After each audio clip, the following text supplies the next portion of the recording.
Tiruchirappalli, southern part of India, near to BHL, high pressure boiler plant, almost 15 kilometers from BHL. We produce boiler pressure parts, catering to supercritical, subcritical, biomass, chemical recovery, waste heat recovery. We are specialized in all type of pressure parts, from drum to downcomers, water walls, superheaters, preheaters. Now we have developed a technology for making the erosion reduced, called in-corner cladding. This is a sample of that in-corner cladding, which improves the life of the span of the boiler.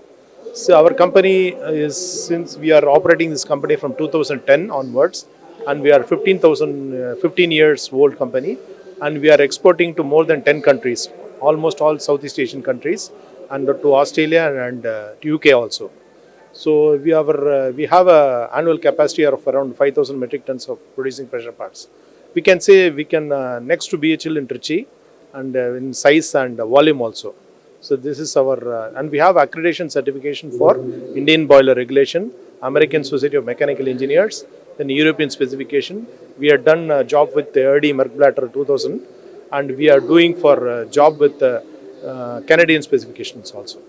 It's a good meet to have, and we are exposed to a lot of industrial users in this power plant users. It will be definitely a benefit for us.